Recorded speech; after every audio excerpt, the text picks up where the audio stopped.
She's Melbourne Cup Day and we're picking up where we left off. Let me know down below if you won big or if you're going to be like me and going to work tomorrow.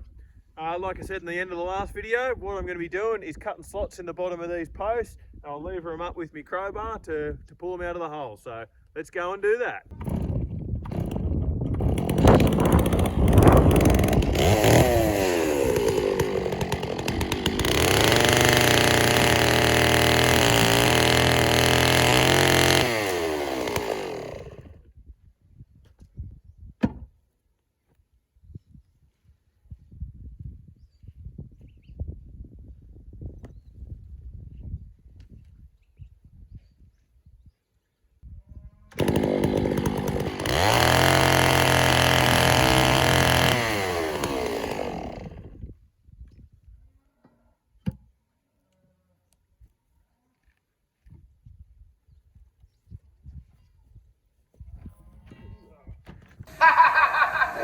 Funny that I fall off, baby.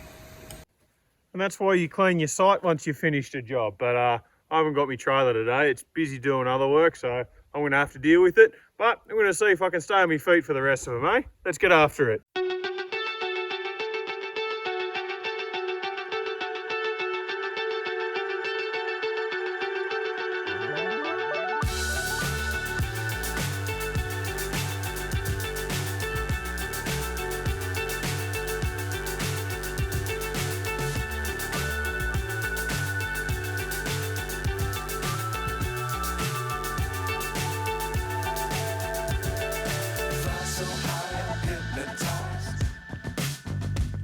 What's up is down, what's left is right.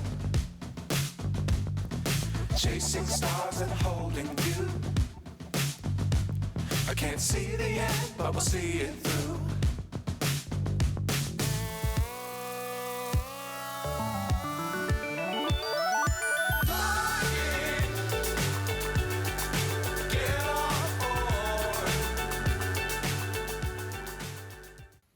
Geez, that last one took some doing, but I got through them in the end. So I'm going to have to do a very similar process to what I've just done here under the house to get the stumps underneath the house out. Anyway, that's a future Blake problem, so we'll let him deal with that. The next part of the process is to level the house out. So what I've got to do is pick a point and follow that the whole way through. In this case, because I've got the stonework there, that's actually the base of the fireplace inside. No, you haven't seen that yet, but if you want to, you're just going to have to hang around for a little bit longer. Anyway, I'm picking that height because it's the highest point outside here and least likely to move.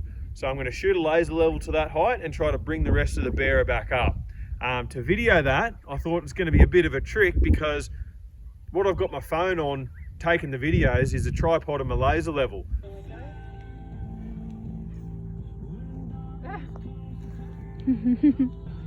What do you call this one, chicken?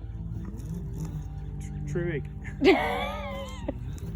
So what I've gone and done is pick this bad boy up from Kmart, and I'm going to see if I can get it to hold my phone at about the same height as the bearer, so you can see it as it slowly comes up while I lift everything up. Should be a pretty cool visual thing and give you a bit of an idea as to what's happening under the house when you can't see so much. It's a really tedious process. And it's going to take a long time and you're not going to see a whole lot of improvement, but I'm going to do my best and try to get through it like lightning through a wet cat. So this is take one of the Kmart stand. Please don't fall over. So as you can see, the stonework just there's the highest point, so we're just going to try to get everything to match that. Yeah, so without me noticing today, my tripod has turned itself into a bipod. Evidently on the way out here, the screws at the top of the one of the legs has rattled out. So I got part of it over there and the other part is still standing over here where it was when I had my phone on it. Love the world, but keep the sky on your mind.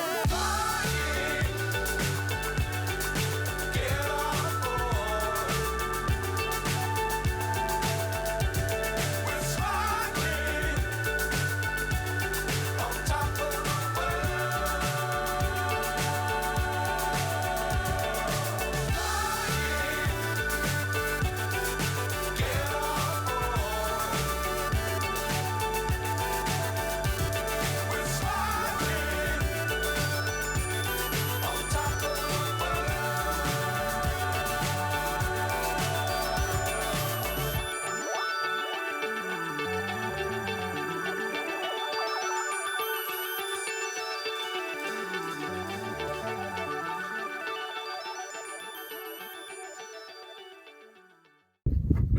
Guys, I'm having a bloody shocker today.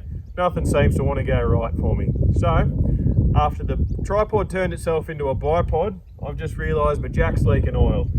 Thought, oh well, at least I'll get that on video to show you, but evidently my phone decided to cook in the sun. And my laser has decided to go flat too. I checked it before I went home and it was fine. So I reckon when I checked it, I've put it back in the box and left the thing on without turning it off and driven all the way out here, and that's been enough for it to go flat. And I don't have any more batteries with me. So it's about 10 past 1. I'm going to pack my gear up and drive to the nearest pub and have a look at the Melbourne Cup and see if my bet's got up.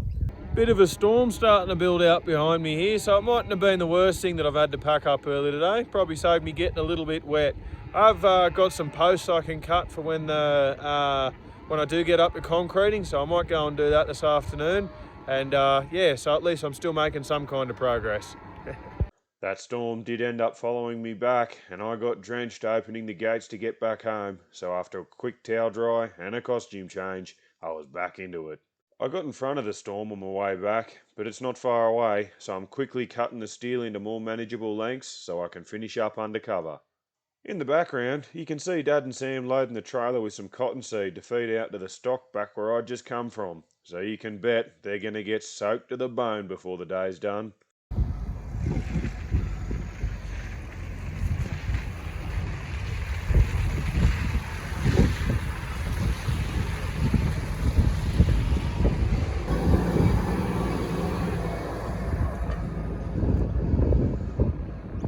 Now that I'm back in the shed and undercover, I'll continue cutting the steel piers to size.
So this is what I was talking about. There's me fold. This bit here, I'll drill a couple of holes in when I go to put it onto the bearer when it gets to the house.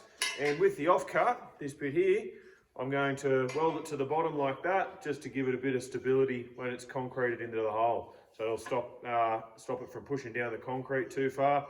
We'll have nowhere to go and stop it going forward and back as well. So now I'm just going to do the rest of them.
Despite the issues encountered, it still ended up being a pretty productive day.